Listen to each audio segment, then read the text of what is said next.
So this presentation is on composting.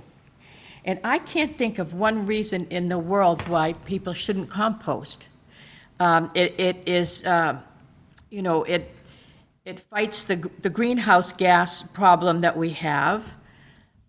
It makes things grow. It gives all that stuff a second life. If it's done correctly, it certainly doesn't smell. It's free.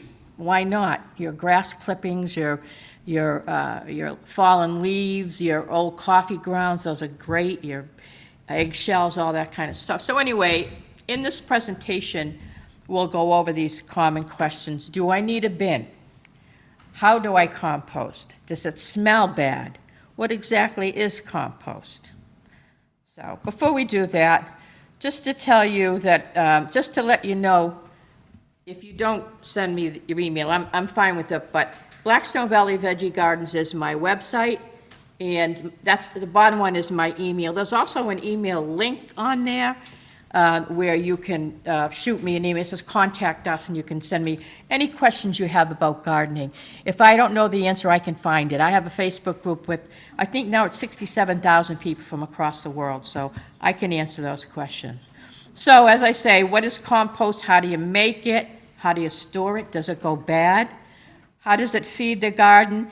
And how do you use it in the garden? And I'm going to start this off with a video. Typically I don't, but this woman has a really good way of simplifying it so that we don't get analysis paralysis and try to overthink it. So she's really good. I want to share that with you. And it's such a basic thing. Compost happens, right? We all know it happens anyway. It has to happen.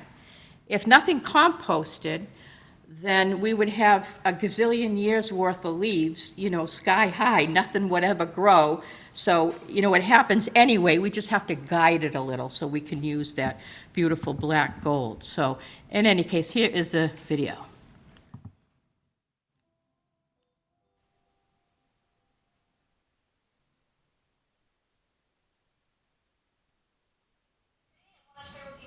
There you go.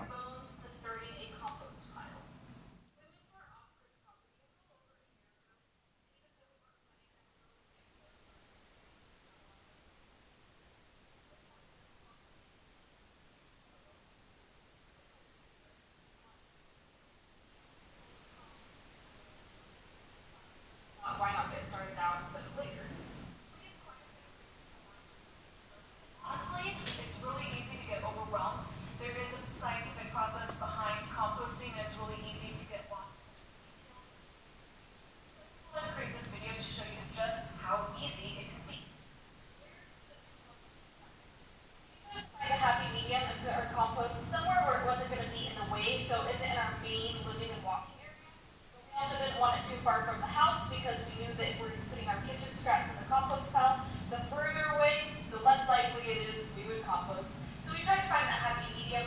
Having it too close to the house, you risk it smelling. That's why we chose to have it out of the way. And also, we didn't know how big we wanted to grow our pile, so we put it in a space that allowed it to grow. If you have a bigger property and you have a little bit of flexibility on where to put it, you might want to put it in a place where you can back a trailer up to the pile, because we frequently are out of compost pile, and it works really well with trailer or stuff to just dump it off right here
Bag's bigger than she is. We're making the pile.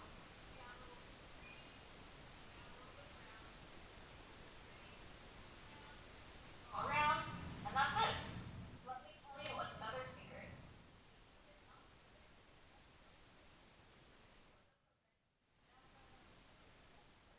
To be usable. Let's talk about caring for your pile. While it can be complicated, it doesn't have to be, and it isn't for us. Water it every once in a while.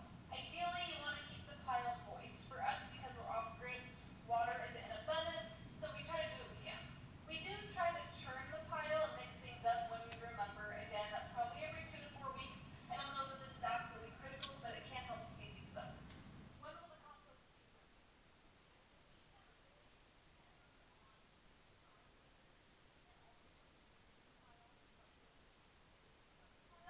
We started this one in spring, early spring.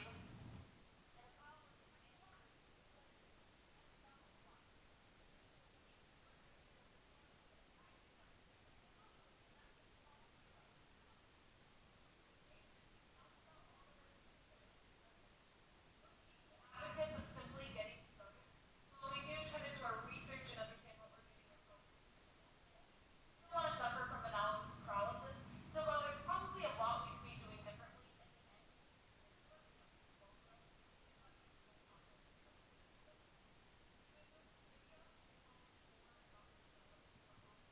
So just to let you know, I know you saw that 2 bins there.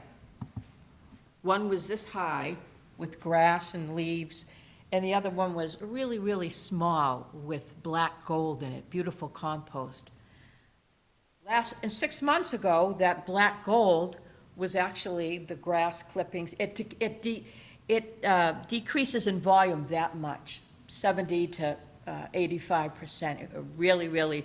So when you're cleaning up your leaves, and your grass clippings, you say, I'm not going to need all that compost. You will, because believe me, it does break down. So, and I'll get to all those particulars. She talked about green matter. She talked about brown matter. Kind of important, but really not, because you'll see. So, what exactly is composting? Is the natural process of recycling organic materials such as leaves and vegetable scraps into a rich soil amendment that gardeners fondly nickname black gold. So just to let you know, I'm a huge, huge advocate. I have 10 raised beds, and I grow the majority of my own food for my partner and myself, our own veggies. I should have chickens, but I don't know how to raise them yet. So this is near and dear to me. The more compost you use in your beds, or even with your ornamentals, your flowers, because the bees, certainly we're going to do a class. Hopefully you'll all attend on the pollinators, and they've had a rough go of it. So why feed them with these fertilizers that are all chemicals? So you got this stuff anyway. Your salad scraps, that banana peel, the potato peel. I'll eat my potato peels. I think that's the best part of the potato, but some people don't. So in any case, we want to give all that a second life, and we call that black gold when it's completed. So let's talk about the ratios and why that. I'm going to tell you about it, but it's easy to adjust. Okay, so the brown matter is fairly dry, and it doesn't smell a whole heck of a lot. Brown matter is high in carbon, and that's the fall leaves, shredded cardboard. My goodness, we've got so many boxes from Amazon. I wish they'd I know they typically think up these new ways and packaging, make them thinner or what have you, but they sure do burn up a lot of trees. Wood ash from your fire pit, not coal ash, wood ash, newspaper, peanut shells, corn stalks, straw. That's all brown matter, high in carbon. And talk about the fall leaves, okay? So if you put a bunch of fall leaves, you rake them up and you put them in a pile, it's going to take a long time for them to break down. You know, when a tree grows in the woods and it drops all its leaves in the fall, that's Mother Nature's way of they mat down with the snow and with the rain, they mat around it so no other seedlings will grow up.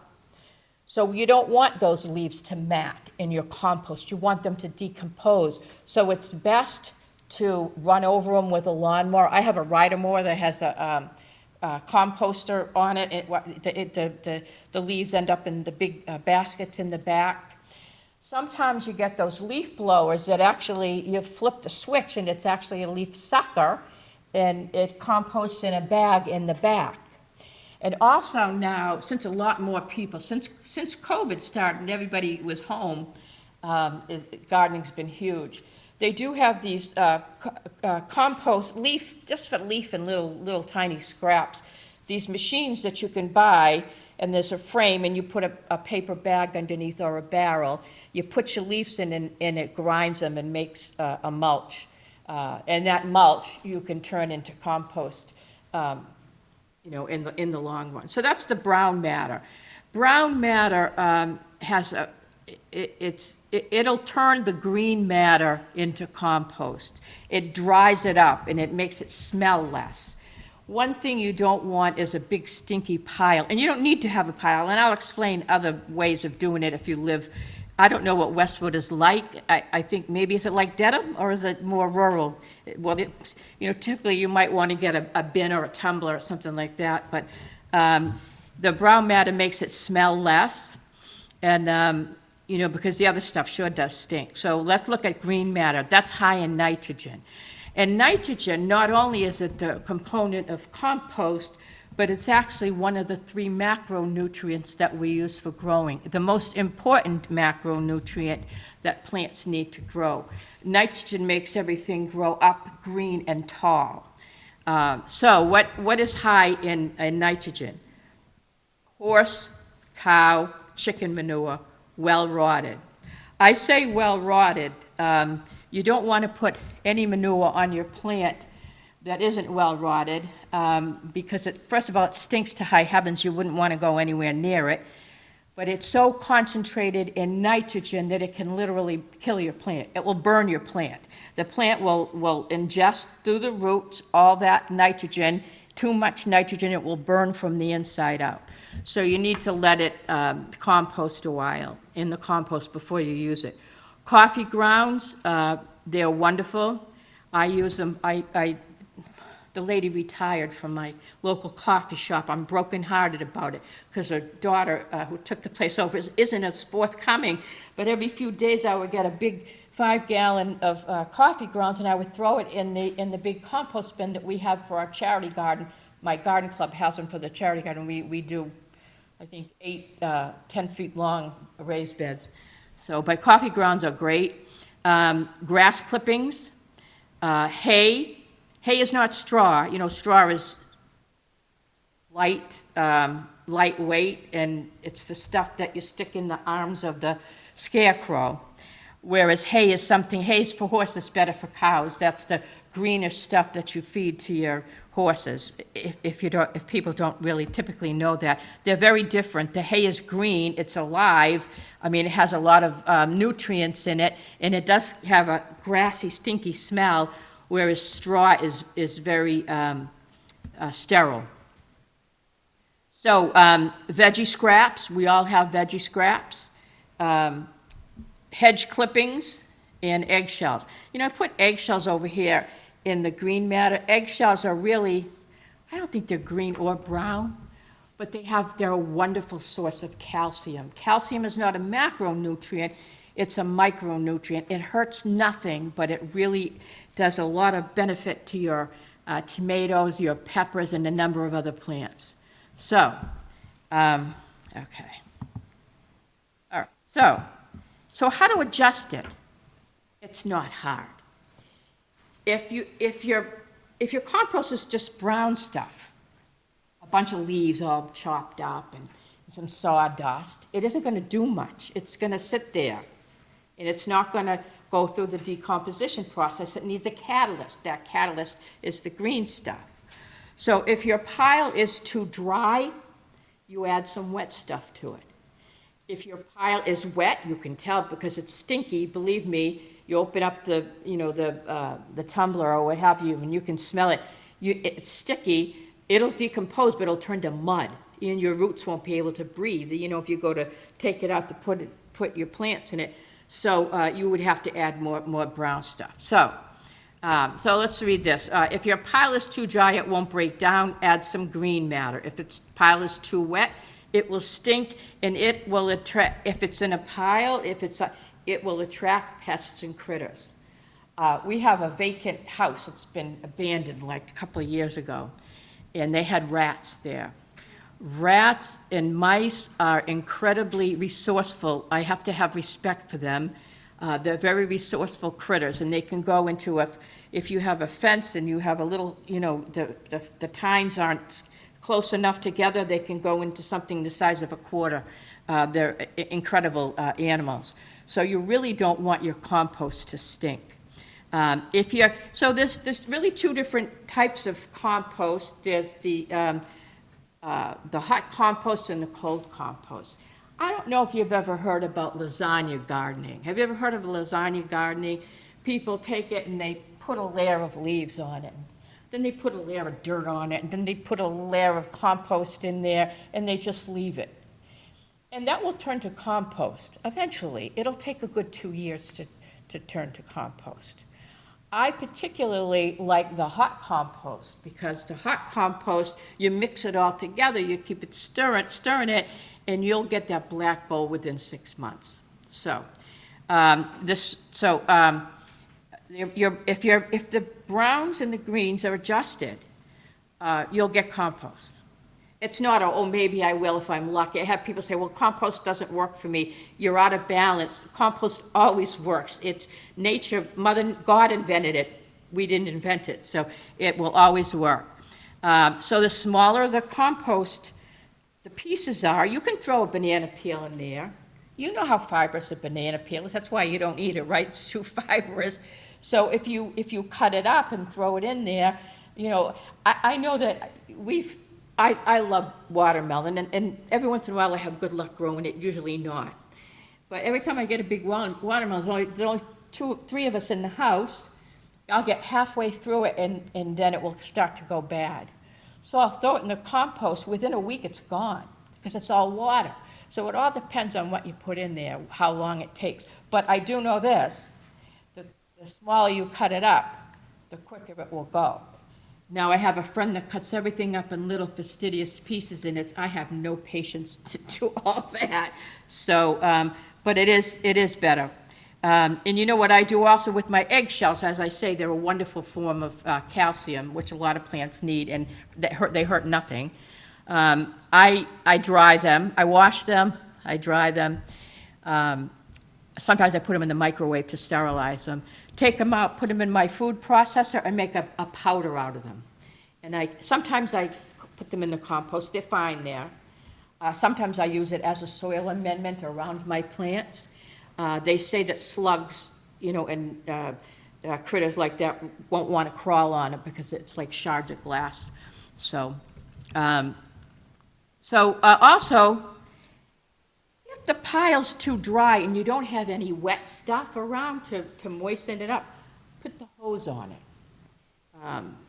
That it won't do any harm at all. But, you think when I say put the hose on it, I don't mean leave it so that it rains on it all the time, because if you don't put a cover on it, the seeds from the grass and all that, once they find that luscious, nutritious compost pile, they'll grow on it. Believe me, you'll have weeds growing out of your compost.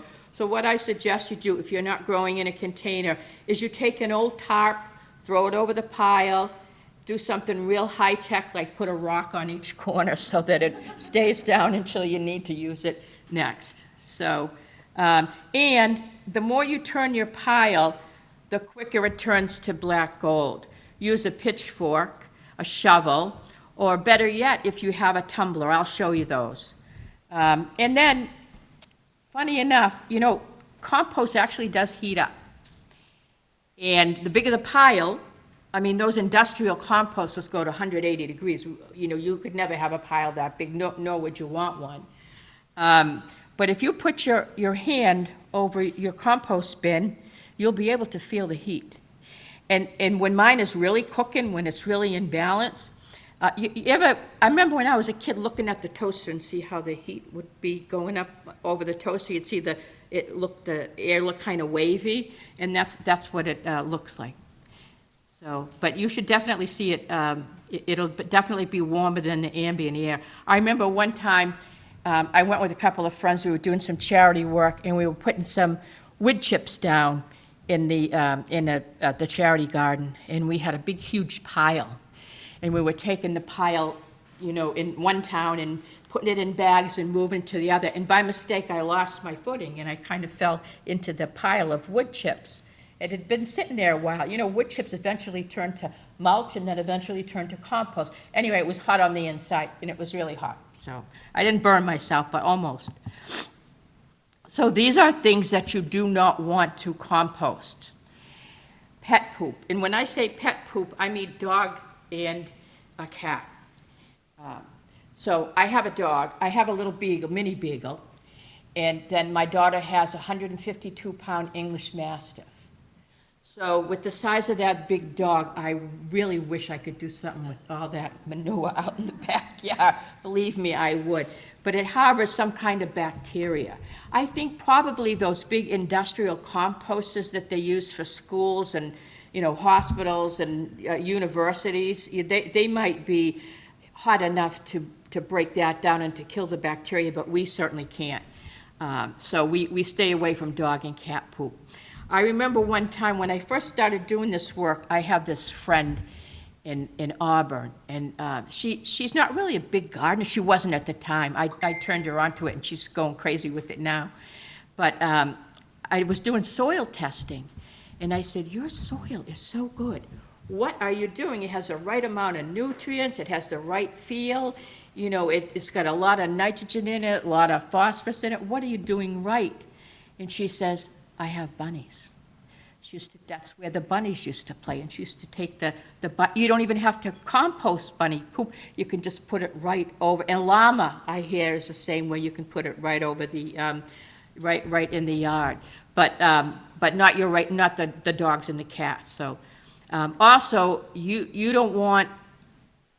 You know, there's a reason I say what not to compost at home. Because I do presentations for students, and students are taught, you know, when they empty their lunch bins, they put all the chicken bones and all the extra meat, they put it all in the same bin, because they have those big industrial composters that they use. But we don't want to compost meat. We don't want, I would think that this is Westwood. I would think once in a while you may still have a coyote or something. Do you have any kind of critters like that? They'll go right for it and dig it up, and you'll get a lot of bugs as well. Same thing with bones. You don't want to, they just won't compost in that, meat and bones won't compost thoroughly within that 6-month period. And that's what we're trying to do, make it black gold in 6 months. Fat, you don't want to put a lot of, now if you have a baked potato with some butter on it, or a salad with a little bit of salad dressing on it and it scraps, it's not going to kill your pile. But typically what any kind of oil or fat does is it coats the top of the compost bin or wherever it goes, and because it coats it, it insulates it from the composting, so it'll take longer. So it's best to avoid fat. Obviously, anything with cleaning chemicals, you don't want to put anything with cleaning chemicals. Also, one good thing that I like to do is I like to give my garden a second life. So I like to take my plants and I like to put them right back into the compost for the next season, chop them up fairly fine and put them into the next season, but not if they're diseased. Because, I mean, if, you know, I say we'll try to keep it in balance and get a good hot compost going, but you never know if it's going to be hot enough. So if you have a diseased plant, I'm talking about a cucumber plant with that powdery mildew on it, or the black spots on the tomatoes, and different wilt on. If you put it in there, you could potentially contaminate your whole compost, which is something you don't want to do. Dairy products, same thing. They're going to stink to high heavens and going to bring in every critter you don't want. Obviously, anything with plastics, it's not a natural material. It can stay there. It's not going to make the 6 months. It's not going to make the 6 years. It won't make 60 years because it's plastic and it just doesn't break down. And anything, if you've had any kind of plants that are you've seen a lot of bugs around. Mothers are not stupid. I know I'm one, right? In mother insects, beetles and the like, they lay their eggs underneath the leaves so we can't see them.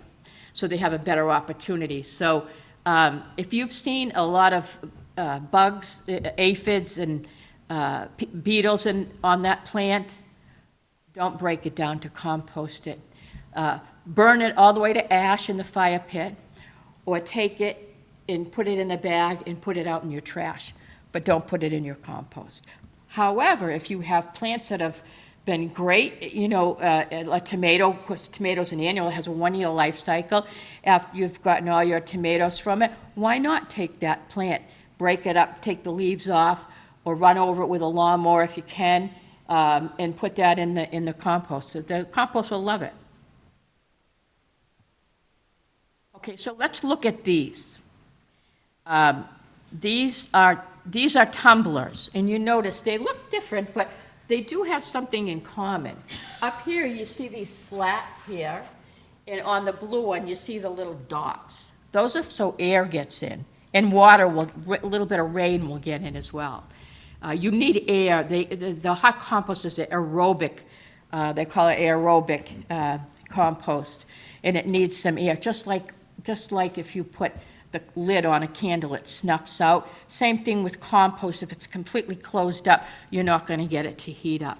So these are simple because you just turn them. You don't have to get in there with I like to actually get in there and do it. I like getting my shovel in the dirt. I like getting my hands in there. I don't wear gloves either. So, but those are good. And yeah, these are good. Just a heads up to everybody. There's no bad time to compost. You can compost all through the season. You can compost in February. You can compost anytime you want, and it'll work. The thing is, you just might want to have more than one compost bin going. Because if you have all your compost and it's down, you started it in the fall, it's coming to the spring, and you're ready to put it in your flower beds and in your veggie beds, and you have a banana peel. Well, what are you going to do with it? You typically people have 2 or 3 beds going, 2 or 3 different types of compost bins going at a time.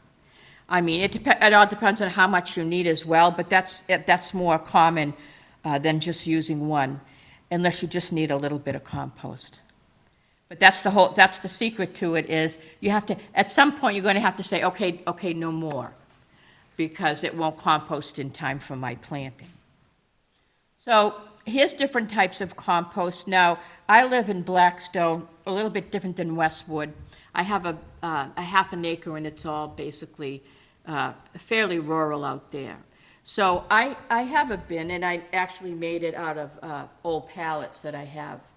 I heat my house with pellets, and the bags of pellets come on a pallet, so I get 2 a year. So I like to repurpose everything. That's why I do what I do. I like to repurpose everything, give everything a second life.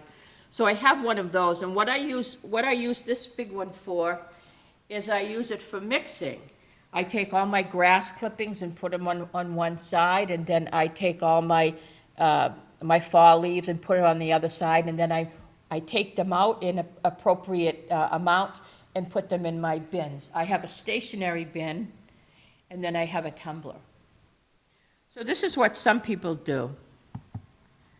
These are the compost bins with multiple bins here. I had a friend of mine that wanted to be a lot more sustainable than she is. She has a young son, and she wanted to do some composting. I said, well, let's just get you a double, two different barrels in there. Actually, hers is different. It actually has two different handles, so you can only have to spin one at a time. And this, of course, this and that one is basically the same. You just, when one bin is full, or if you have so much extra leaves, because you have a lot of them in your yard, and they won't fit, well in one bin, you spread them out. It's just easier to have more than one. Okay. Now, this is an old slide, but this program is still in effect for some towns and cities in the Commonwealth. So you can get a lot of the towns and the Commonwealth of Massachusetts likes when you compost. It's good for the environment. It really cuts down on the amount of work they have to do in collecting all that garbage and processing it. So they like that. So the Commonwealth has offered a lot of the cities and the towns low-cost compost bins that they can turn around and sell to the people, to the citizens for, I don't know if it's, at one point it was $25 or $30 for one. And they go for over $100, so it was really quite a deal. So, and they're rodent resistant, very important, as I say, very, I caught some, we had a couple of bags of brown matter, some sawdust down at the charity garden, and I noticed that one was, somebody ate through the plastic. I said, oh, we've got some, I gotta take care of this compost, because we have some mice or rats or something.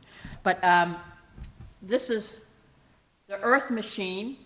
That's a hard one here, but it will hold 10 cubic feet of material.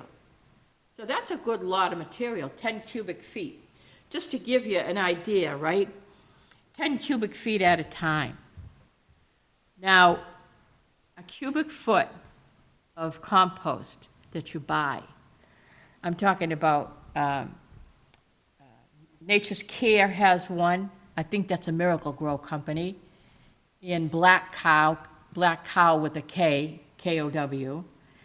That's concentrated cow manure compost. It doesn't smell that bad. It's fairly well rotted. But it used to be like $4.25 or something for a cubic foot. Now, with the prices going up, it's $6 for a cubic foot. So if you can get a new age, one of these, especially one of these big composters, fill it up, that's 24 cubic feet. So 24 cubic feet times 6, that's over $100 worth of compost. Share it with your family, share it with your friends. Oh, I better plug in here. So do we have a cord by chance?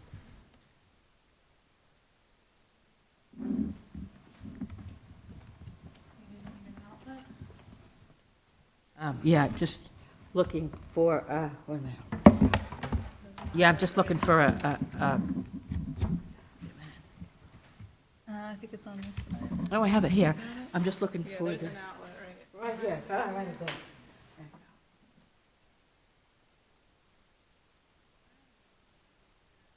There we go, perfect, okay. All right, so these, at the time that I created this presentation, which was a few years ago, this is the town of, where are we? Westwood, right?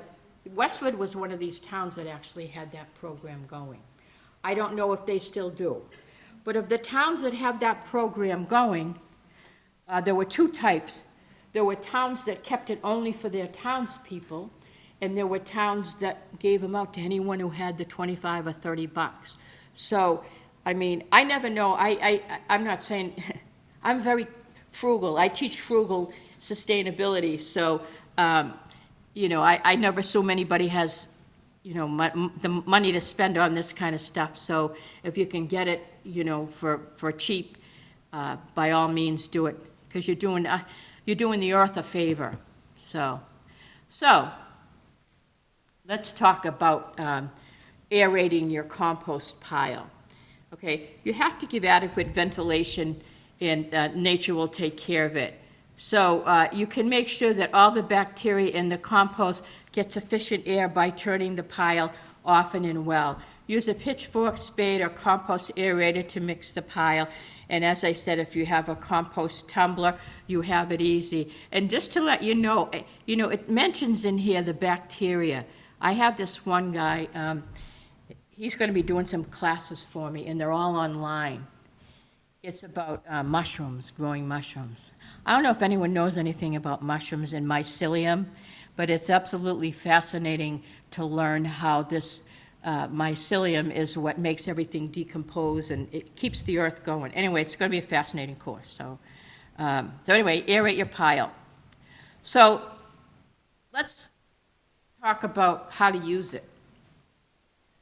Okay, if you have a garden, flowers, even your trees or your shrubberies or what have you, you can mix in 3 inches of compost. You can till it in lightly, or you can just put it on the top. Because what happens when it rains is all that goodness and all the nutrients from the compost permeate into the ground anyway, so it turns into all that good stuff. So the latest, I can't say it's a trend, but tilling really isn't that good for the earth. We're learning that as we go along, which is why the trend now is to build up and do raised bed gardens and all that. So tilling into the earth, not only is it not good for the earth because it destroys the microbes in the soil, but it's not necessary. So if it's an in-ground garden, lightly till, scratch the surface, or mix in 3 inches of compost on the top. And if you are doing raised beds, like I say, I have 10 raised beds, I'm a big fan, you would use 50% compost from your pile, but compost is still kind of rich and heavy. So I put in a little bit of garden soil, which is a mix, and then I put in 30% peat moss. But before anyone yells at me, and justifiably, peat moss is a wonderful material. It's organic, and it helps absorb the moisture in case of a drought. Lord knows we had horrible drought last year. It's organic, and it's a wonderful product, and it lasts a long time. Compost shrinks down. As I explained, the big, huge pile ends up like yay big, and you have to replenish your beds every year with compost. But peat moss maintains its mass, and it's also acidic. It doesn't cause your soil to be real acidic, but it causes your soil to be a little bit acidic, which the plants really tend to like a lot. But peat moss is a disaster when it comes to climate change because of the way it's harvested in Canada. So a lot of people, and it comes in a real big bin, it's really very inexpensive, but people are now going to what they call cocoa coir. I don't know if you've seen it, but they look like bricks. They're solid. You put water on them and it all fluffs up, and that's what people are using now. Cocoa coir is a misnomer. It's not made of cocoa. It's actually made from the husk of the coconut. So you can use that instead if you want. And you can also throw some sand in there for drainage. So one good thing about raised beds, when you do a raised bed, it's just a frame. Basically, it's hollow on the bottom. You just put it in. Over time, the earth becomes one with the earth underneath it. So usually drainage isn't a problem, but a little bit of sand will help to, because your roots have to breathe. If the soil's too heavy, your roots won't grow and they won't be able to absorb anything.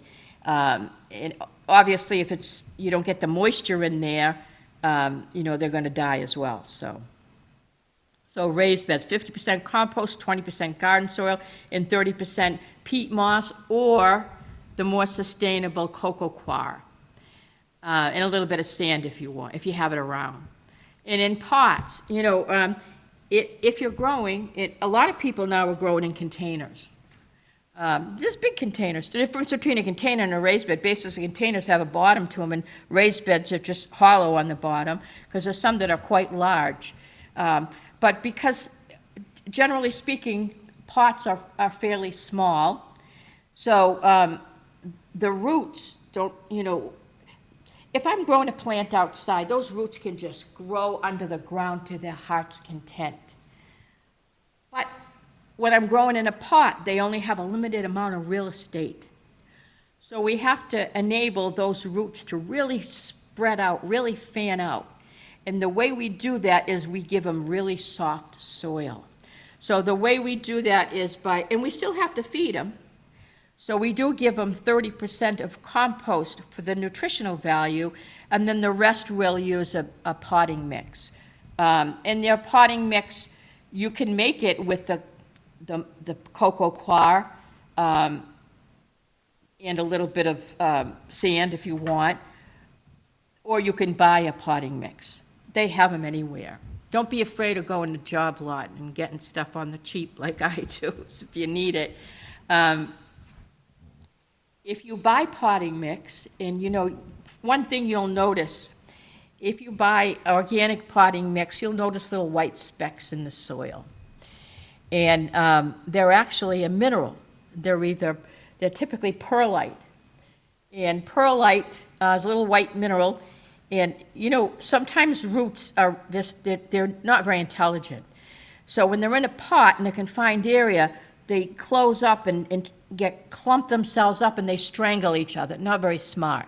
So, but when there's those white specks in there, they'll actually grow around those little pebbles and they'll spread out. So that's why you see those white specks in there. That's perlite, or it could be another mineral called vermiculite. If you use a non-organic soil, that could be styrofoam. So, I like to grow organically just because I can, but, if you're not so concerned with that, you can get probably a little bit less expensive potting mix with the styrofoam in it. So, if you don't have a whole lot of compost, see, the best thing to do, if you have a whole boatload of compost, put it all over the bed. And it rains, like I say, it rains, all the nutrients go right into the soil. It's just beautiful. But if you don't have enough, just put them around your plants when you plant them. Don't put them right. I have a friend of mine, I don't want to tell her she's wrong because she's been doing this for eons, and I think she'd be highly offended if I told her.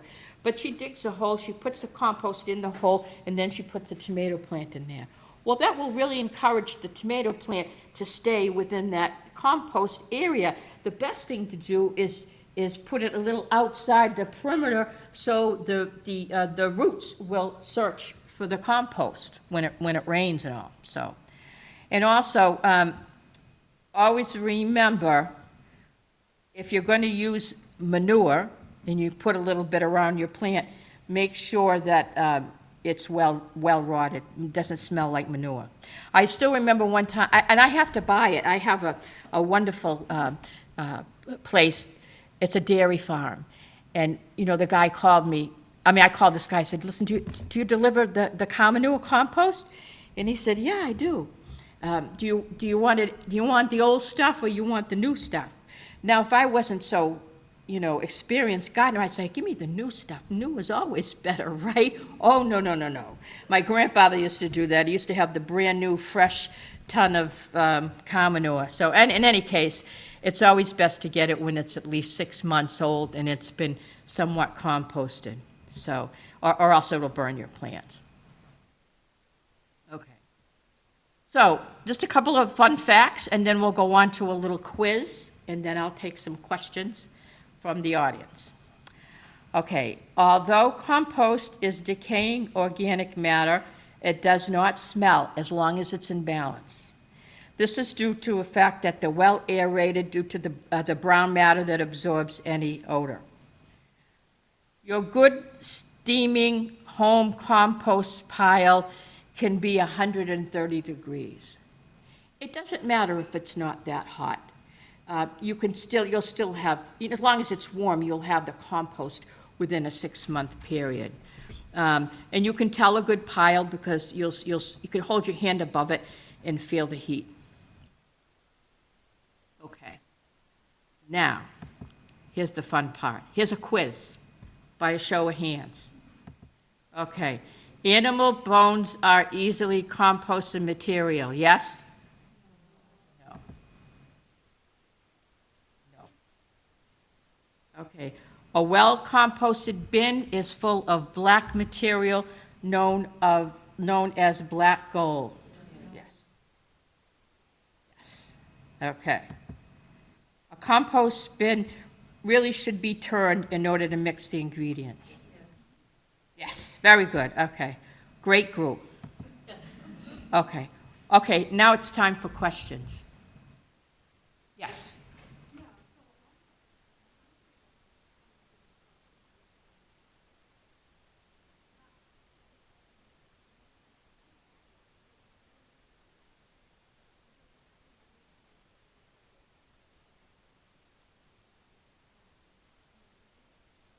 What does it look like? Is it black inside? What are you using? Are you using like your salad stuff and all that? Yeah, vegetables mostly. Ah. But it's always, I always add every day. You don't have enough brown matter in there, I don't think. Do you go to Amazon? Do you have a lot of paper bags or something? You can, rip them up small and I put a lot of coffee ground. That's green matter as well, so that won't do it. You probably need to add more. but it's not, your plan, we say, put everything there and leave it be and cover it. But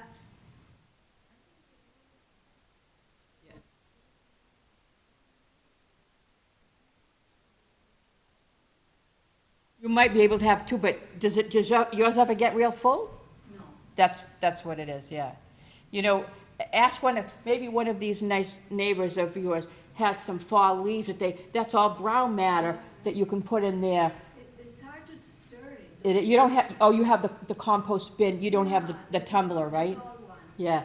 If you get the pitchfork, it's not heavy like shoveling. It just kind of goes right through it, so you might want to invest. I think they're a little bit. I see them at Job Lot for maybe $20. The smaller one. I don't use the big ones. I use the small ones. You might want to look into that. So. And I have another question, Mhm. sort of related, but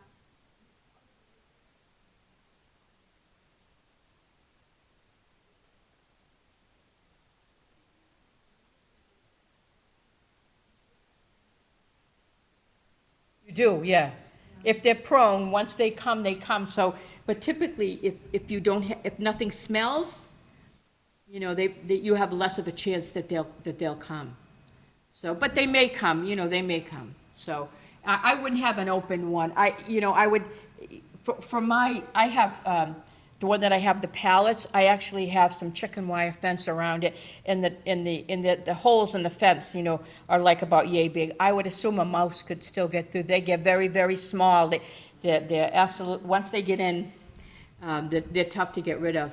But to keep down the smell as much as you can, put a chicken wire fence around there if you do want to use a pile. Basically, what I use my pile for is I use it for my, my grass clippings and my in my leaves. Nothing really smelly, like banana peels or lettuce that will decompose quickly. so how do you compost your kitchen waste? I take it out every day. There are little pails that you can get, and you can, I gotta tell you, they do have these kitchen composts. I don't know if anybody's seen them. They spam the heck out of me on social media. Lumi is one of them, and suppose you can take your kitchen scraps, put it in these little machines, turn it on, and they turn to compost within, I don't know, an hour or something. I mean, it's just incredible. I don't know how well they work. I heard one person say that they took that and put it outside, and when it rained, it actually didn't compost it, it decomposed it, dehydrated it, so some of the material fluffed up and became garbage again so I don't know how well they work. But I would definitely, they do have kitchen bins that you can use, they're aerated as well. Sometimes people take a plastic bag and they keep it in the freezer, take it out, put the scraps in, put it in the freezer, and then every few days you go out to the compost and dump it. Don't put the compost way out so you can't get to it. I do that every day. Yeah, good, Days. yeah. But still, they don't compost. You're doing a good job. Fill it up with dry material and let me know how you do. Please, I'm gonna send this around if anybody wants. I do want to know how this turns out for you. If you want the presentation, please, while we're still here. Anybody have any other questions? Yes. Uh-huh. Mine decompose if I chop them up. I have oak leaves as well. Do you leave them whole? It does, okay.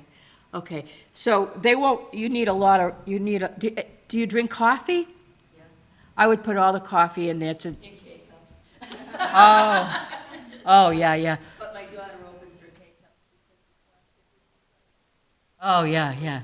Well, I don't use those. I think probably for that reason, but yeah, green matter is tough to come by this time of year. So you might want to go to the Dunkin' Donuts. They love giving that stuff away. It's less for them. And, put your garbage in there, because if you have enough green matter to use as a catalyst, that brown matter on those oak leaves will go. It should, I don't have an issue with it, so. Any other questions? Yes? Can you tell us about vermicomposting? Vermicomposting is something that's done, but not this way. Vermicomposting is done with some special types of worms, typically red wigglers. They can freeze in our environment. So people have them year-round, but what they do is they keep them in a plastic bin in the garage or down in the basement. They don't really smell, and what you do is you feed them garbage, they poop it out, and then you sift it out, and that's your compost. It's very rich, wonderful compost that you can use, and you don't have to use, you use that sparingly. I wouldn't make a compost bin. That is such wonderful stuff. I would put it around my plants if I were to do vermicomposting. Some people say they have red wigglers outside in big, huge bins, and they live all year round, but as far as I know, in our area, they may die in your compost bin, so that's why people do it inside. They leave them inside.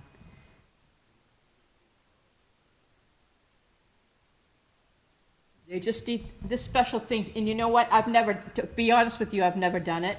There are specific things they like. I know there's different types of vegetable scraps they like, but it's certainly nothing like this. It's completely different. I mean, compost is compost. It all works the same way, but it's completely different. And I would think that you can feed them typical vegetable scraps, but I would certainly do my research. If you put your name on, I can certainly find you some kind of document. I actually have some materials on that once from an old class I took at the Boston Flower and Garden Show. So, any other questions?